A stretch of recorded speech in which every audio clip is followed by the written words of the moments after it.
Aujourd'hui, on entame une série de vidéos sur ce couteau. Alors oui, c'est une série de 4 épisodes, parce que le sujet est un peu dense, et dans cet épisode, je vous fais découvrir l'atelier où je l'ai fabriqué.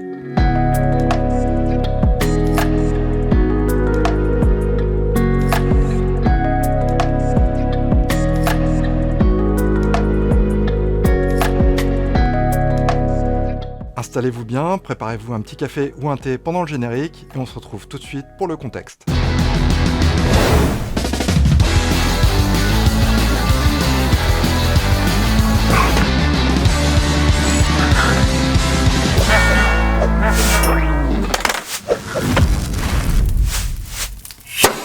Hello tout le monde, j'espère que vous allez bien. Je suis ravi, comme toujours, de vous retrouver sur cette chaîne. Avant de commencer, je tiens à vous remercier très chaleureusement pour tout votre soutien, vos commentaires, et à tous ceux qui se sont abonnés récemment, je vous souhaite la bienvenue sur Customizer. Et vous êtes plus de 1500 depuis la dernière vidéo. Et que vous soyez nouveau ou là depuis le début, votre soutien est très précieux. Grâce à vous, la chaîne continue de grandir. Un immense merci. Aujourd'hui, je vous présente un projet très personnel et je vais vous raconter un petit peu son histoire. Comme vous pouvez le voir, ce couteau est assez particulier et son manche est très graphique. Il est fait à base de morceaux de skate recyclés.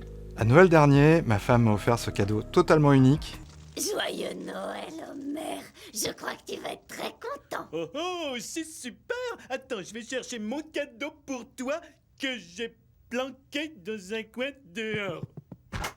Elle m'a offert une expérience incroyable, fabriquer mon propre couteau auprès d'un artisan coutelier. Et c'est comme ça que je me suis retrouvé dans l'atelier de Stéphane, que je vous partage aujourd'hui. Alors Stéphane n'est pas qu'un simple artisan qui se contente de fabriquer des couteaux, il partage son savoir lors d'ateliers pédagogiques et très ludiques. Si vous ne le connaissez pas, je vous invite à découvrir son travail sur Instagram, sur son site internet Les Couteaux de Lille, je vous mets tous les liens en description. Vous pourrez y voir des créations incroyables, notamment un autre couteau fait à base de skate recyclé, mais ça je vous en parlerai un petit peu plus tard. Comment optimiser le watch time? Alors toute cette aventure, comme je vous l'ai dit en intro, va être découpée en 4 épisodes. Ce premier épisode, on va visiter l'atelier de Stéphane et il s'est prêté au jeu de l'interview.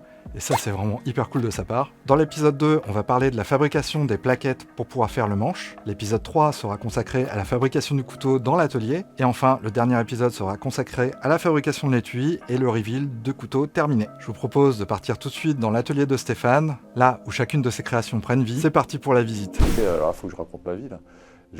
J'ai fait un peu plus de 5 ans ouais, que la boîte existe. Et alors des couteaux, ça fait des années que j'en fais. J'avais un arrière-grand-père qui était maréchal ferrant. Ok. Un grand-père qui était prof de menuiserie. Donc j'ai baigné là-dedans depuis tout petit. Quand j'ai rencontré ma femme qui vivait en région parisienne, je me suis dit putain comment je vais faire pour rester, pour revenir en tout cas en région parisienne. J'ai regardé où chercher du boulot, donc il cherchait des profs. J'ai passé le concours, je l'ai eu. Ok. Et donc j'ai été prof de physique-chimie, formateur, chargé d'inspection physique-chimie. À un moment donné, quand je trouvais qu'il n'y avait pas forcément assez de concret dans l'enseignement, je n'en dirai pas plus. J'ai décidé d'aller faire vraiment quelque chose qui correspondait plus à ce que j'avais envie de faire, quoi. Et aujourd'hui, tu sais combien d'élèves tu as eu? Décembre dernier, on a passé les 2000 personnes en atelier, donc ça commence à en faire quelques-uns. Ouais, Ouais. ça commence à être Donc, un ouais. bel... Ça commence belle à en fabrication. faire, ouais. Ça commence à en faire, sachant ce que je dis tout le temps, ça rassure quand les gens arrivent le matin. En plus de 2000, il n'y a jamais quelqu'un qui est reparti sans couteau. Et chacun part sur un peu son idée, Voilà, son ouais, envie. ouais. Okay. On a 2 contraintes en fait. La première contrainte, c'est automatiquement le temps dont on dispose. En gros, Oui, du coup, ça a déterminé la taille. voilà, c'est ça. Ça détermine surtout ce que tu peux faire. Par exemple, des collages sur des multibois qui ont besoin d'un temps de séchage vachement important. Tout ça, ça ne tient pas sur la journée. Dans certains cas, je fais des ateliers sur mesure. Donc les gens qui sont déjà venus, qui veulent un projet un peu spécifique, ils peuvent venir plus longtemps. J'ai déjà eu des gens qui ont fait des petits séjours ici qui ont largement dépassé la journée. Hein, donc, oui, mais alors, ça risque de m'arriver, hein, mais ah bah écoute, il n'y a aucun souci, t'es le bienvenu. Du coup, montre-nous un peu, je vois plein de choses. Hein. Il y a des petites boîtes secrètes un peu partout. Voilà, bah tu m'étonnes ça, ouais. Oh oui. Ça, c'est des lames que j'utilise sur des ateliers d'assemblage, en fait. T'as des pièces qui sont déjà préparées? Ouais, sur les ateliers d'assemblage, ah ouais, là, je travaille comme ça parce que sinon, c'est pas gérable. Ça dure, on va dire, 3h30, 4 heures max. Et eux, ils travaillent pas du tout la lame, alors que sur un atelier, ce que tu vas faire, en fait, le point de départ, c'est une barre comme ça. Et ça, le soir, c'est ton couteau. Voilà. C'est cool. Donc c'est un acier spécifique. C'est un acier premium de coutellerie allemand. X50 CRM V15, ouais. On fait la lame à partir de ça. Une soie postiche quand elle a cette tête-là, on met la forge en route et on trempe. Voilà. Ok. Il y a un système d'aspiration sur les machines. Ça, c'est du fait maison. Donc alors ça, c'est du fait maison, ouais. C'est du fait maison, c'est bien, mais c'est pas hyper efficace parce que les machines rotatives de ce genre, les machines à bande, c'est vachement complexe pour absorber la poussière. Ça marche pas mal. Par contre, un système d'entonnoir qui me permet d'absorber un max et relier sur l'aspi centralisé ici. D'accord. Maintenant, tu as un système un peu comme un vortex ou un c'est ça, c'est ça. Alors, important, hein, je vois la boîte EPI. Ah ouais, la boîte EPI, ouais. Alors les EPI, ça c'est un truc sur lequel j'insiste énormément. Parce qu'à mon sens, c'est quelque chose qu'on comprend pas suffisamment. Qu'on néglige un peu, on a tendance vraiment à négliger. Surtout là, j'imagine les yeux avec le métal.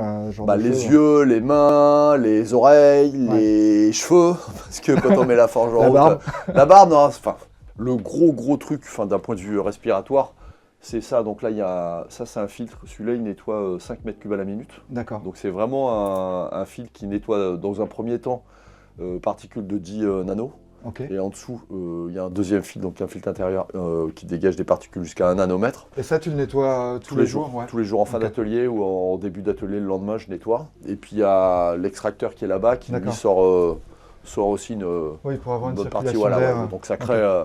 Ça crée quand même un air et mon capteur, alors ça c'est le super capteur ici de poussière, donc là ça me permet vraiment... tu parles de la lampe. Je regarde juste sous la lampe. Ouais. D'accord, s'il y a trop de poussière sous la lampe... En gros, si je vois pas mal de particules, ça veut dire qu'il faut qu'on laisse les masques. Et c'est plus les particules métalliques ou les particules quand tu travailles les manches ou ce genre de choses? Tout. Les particules en suspension dans l'air, c'est quand même un des plus gros facteurs de maladies professionnelles. Les particules de bois sont quand même beaucoup plus complexes à gérer parce qu'elles sont plus légères, donc elles ont moins tendance à descendre. Ouais. Le métal, on ne le voit pas forcément quand on travaille le métal, il y en a un petit peu, mais ça reste pas longtemps. Des micro-particules qui sont projetées notamment par les disques, surtout quand on travaille avec les disques à lamelles. Il y a les disques aussi qui projettent des parties. Je vois qu'il y a plusieurs postes. Ouais. Donc les postes sont... En général, les postes sont dupliqués, c'est pour chaque personne? C'est ça, ouais. Donc, le format classique, c'est 3 personnes. Okay. Donc, 3 personnes, c'est confort pour tout le monde, et pour eux et pour moi. Ouais. Je prends jusqu'à 4. Parce que j'imagine que tu leur apprends un peu les formes de couteaux. Voilà, donc on travaille surtout, dans un premier temps, quand on commence l'atelier, donc on fait un petit topo sur les différents types d'assemblages possibles. J'apporte des précisions quant à la façon de bosser. Ouais. Savoir ce que je dis tout le temps, moi je ne suis pas forgeron. Je sais travailler comme un forgeron, mais le problème c'est que quand on chauffe un métal, on travaille par écrasement, il y a automatiquement une décarburation et des tensions qui vont se mettre en place dans le métal qui font que je n'ai pas forcément une garantie de coupe idéale en fin d'atelier. Donc on travaille plus par stock removal, c'est-à-dire par enlèvement de matière, ce qui permet vraiment d'assurer une qualité de coupe qui est optimale en fin d'atelier. Donc ma forge est là, la forge est là, donc ça c'est une forge à propane. Ça c'est un peu la spécificité de l'atelier. Le fait de tremper avec une forge à flamme et de gérer de façon vraiment constante la décarburation, ça te permet d'avoir justement des motifs de brut de forge. Par exemple, ça c'en est un que je suis en train de faire pour les journées des métiers. Alors il n'est pas fini, hein. Vous voyez les motifs de décarburation, ils sont super beaux. On est sur quelque chose qui est vraiment... Ça ressemble presque à du damas. Ça ressemble presque à du damas, effectivement. C'est incroyable. Et l'énorme intérêt de ça, c'est que les motifs, ils vont sortir en fonction de la forme du couteau, de la façon dont on va déplacer la lame dans la forge, en fonction de la vitesse à laquelle je vais descendre dans le bac à huile. Et tout ça fait, c'est des lames qui sont complètement uniques, c'est absolument non reproductible. Ouais, c'est incroyable. Tu as la fabrication de la lame, mais j'imagine que tu as aussi la fabrication du manche. Ouais, alors le truc, comme quoi il y a des gènes familiaux, je crois, mon fils...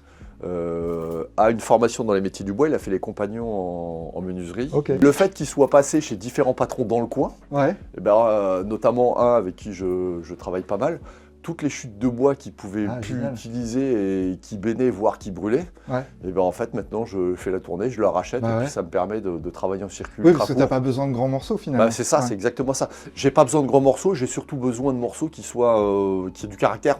Pour tout dire, celui-là, ça c'est mon couteau de plongée. Donc celui-là, passer des heures et des heures et des heures dans l'eau. Ça, c'est alors en ébénisterie, on appelle ça de l'ébène verte. C'est ce qu'on a tendance à appeler de l'IP en menuiserie industrielle. Ça, c'est une chute de lame de terrasse Ok. qui avait été coupée, qui était prête à être dégagée, parce qu'en fait, c'est beaucoup trop structuré par rapport à l'aspect que voulaient les clients. D'accord. Donc, voilà. Donc maintenant Chouette. ça continue sa vie derrière. Voilà. Allez, top. J'ai une question pour Ouais. toi. Je sais pas si tu as vu ma vidéo sur les skateboards. Ouais. Oui, j'ai j'ai vu. Ouais. j'ai un copain, donc Spotwaste, qui a plein de skateboards. Il m'en a laissé une cinquantaine. Et je me disais, ce serait cool, c'est que je fasse le manche en skate.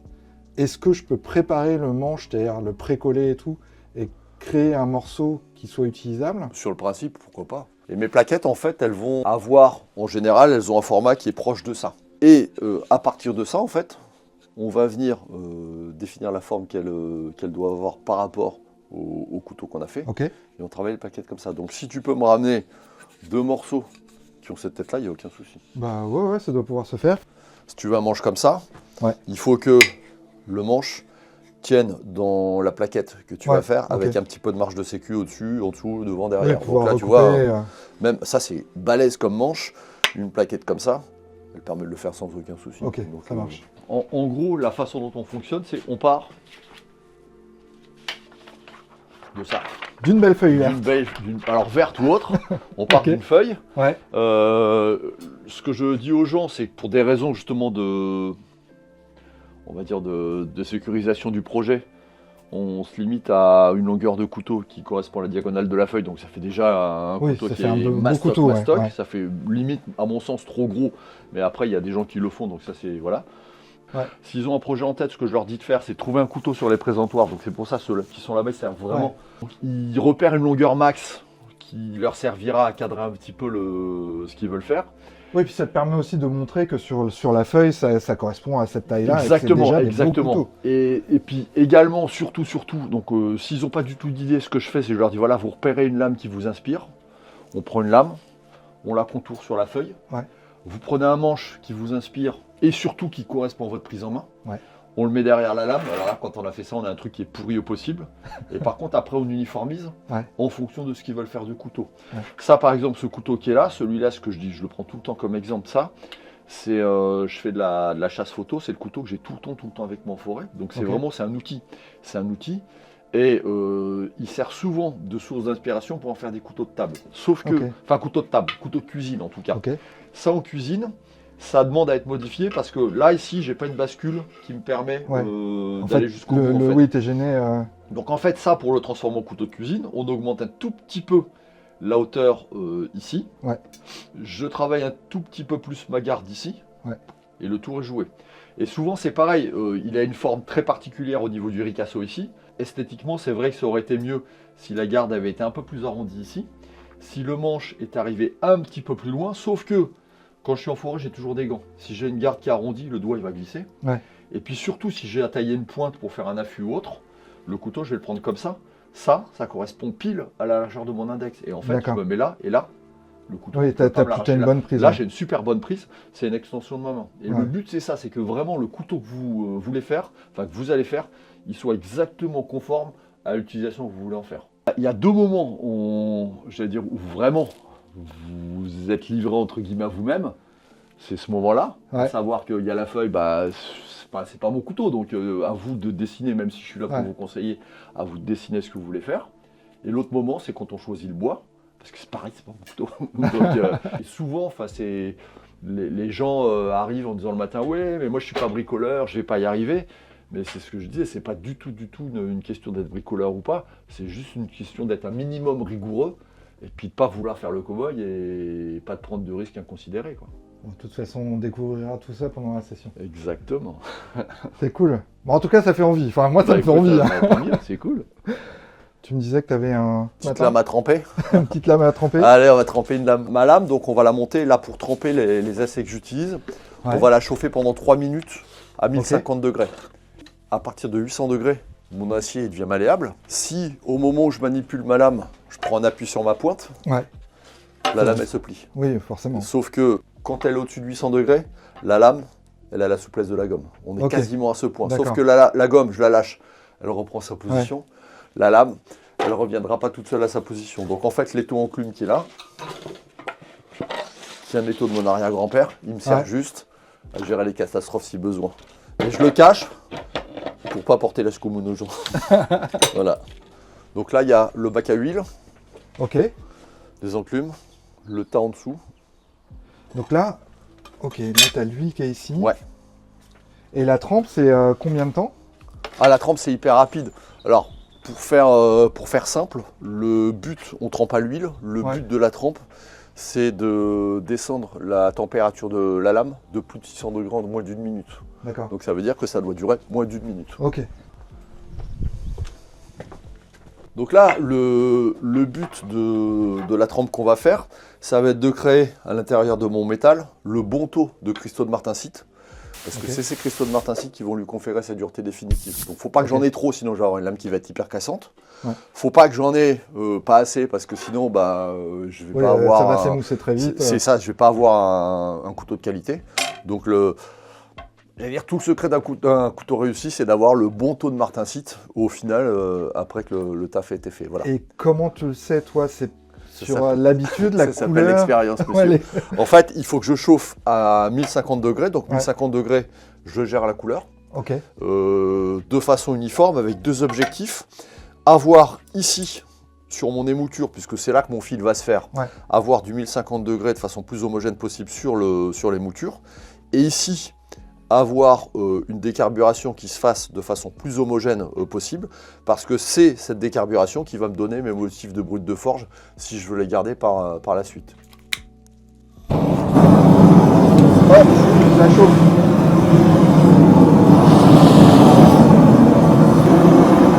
C'est impressionnant parce qu'on voit tout de suite que c'est un rouge. T'arrives à 800 degrés, c'est rouge cerise. En 20 secondes, ta lame elle est à 800 degrés. C'est dingue.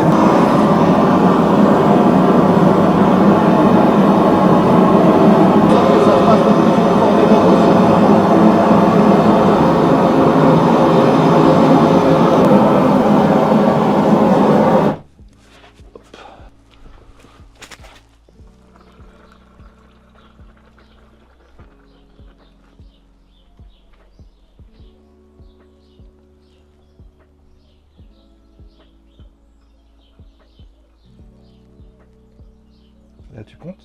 Ouais, on reste une trentaine de secondes en plus. Je sais pas si tu as entendu les petits claquements dans la pince. Ouais. Ça, c'est les cristaux de martensite qui se forment en fait.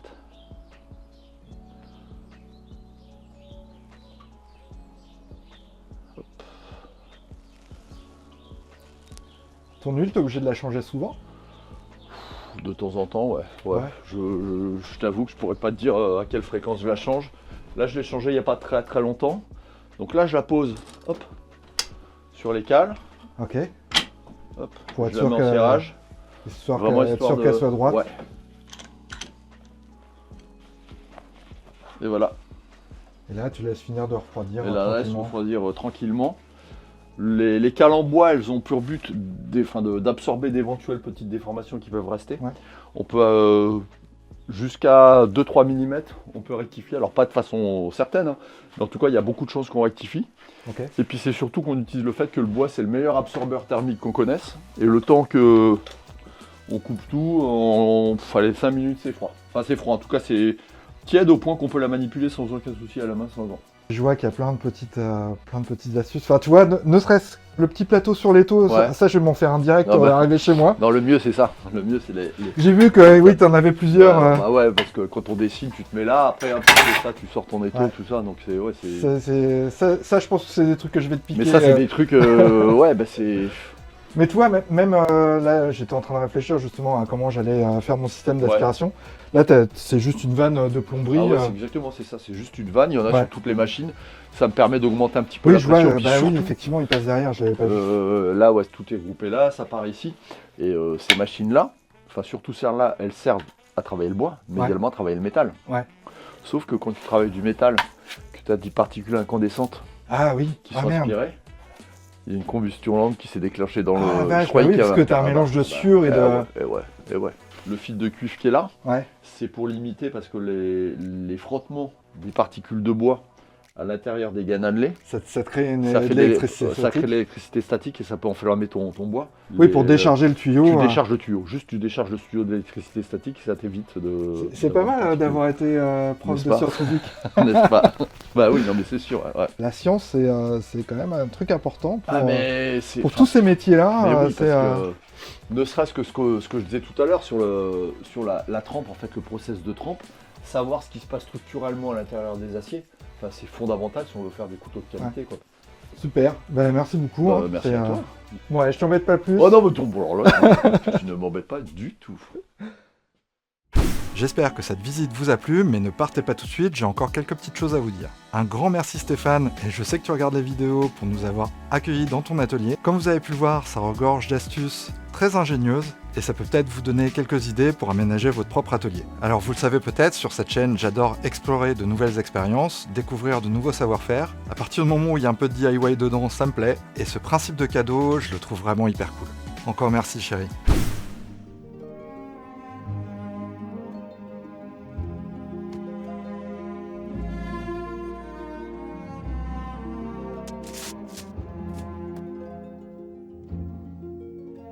Je savais que t'oublierais, alors je t'offre un cadeau qui est le cadeau que tu vas m'offrir. Oui, c'est pile poil ce que je voulais. Avec les fêtes qui approchent, ce type de cadeau est à la fois très original et totalement mémorable. Vous pouvez retrouver l'atelier de Stéphane sur Weekendoo et je vous mets en description et en commentaire épinglé un lien affilié. En passant par ce lien, vous permettez à Weekendoo de savoir que vous venez de la communauté de Customizer. Ça leur montrera votre intérêt pour mes vidéos, ça me donne un petit coup de pouce et c'est un super soutien pour la chaîne. Alors si cette vidéo vous a plu, je vous invite à laisser un petit like et surtout vous abonner pour ne pas rater les prochains épisodes. Alors les abonnements c'est gratos, c'est juste un clic et c'est surtout hyper important pour la chaîne. Plus vous serez nombreux à me suivre, plus j'aurai de poids auprès des sponsors. Et comme j'ai plein de projets en tête, ça me permettrait de vous proposer des contenus encore plus intéressants. Merci encore pour votre soutien. Dans le prochain épisode, on rentre dans le vif du sujet avec la fabrication des plaquettes. Je vous ai parlé en début de vidéo d'une petite révélation à la fin. Ces chutes ne sont pas de la même couleur que celle du couteau. J'ai en réalité préparé 2 séries de plaquettes, dont une que j'ai offert à Stéphane. Et il a réalisé ce couteau magnifique qu'il a présenté pour un concours de coutellerie autour des Jeux Olympiques. Et le skateboard, c'était un thème parfait. Je vous mets en description d'autres chaînes YouTube consacrées à la création d'objets à base de skate recyclés, notamment Wobby Design. Vous allez voir ce qu'il fait, c'est assez cool. Et surtout, si vous ne l'avez pas vu, la vidéo de Spot Waste, vous allez pouvoir voir des objets qu'il a créés qui sont totalement incroyables. Et il y a une deuxième vidéo consacrée à l'exposition qu'on a fait ensemble à Beaune. Quand on peut mêler recyclage, récupération et création, ça donne des résultats plutôt sympas. Merci d'être resté jusqu'ici. Je vous retrouve pour la suite des aventures de ce couteau dans quelques semaines et je vous dis à très bientôt sur Customizer.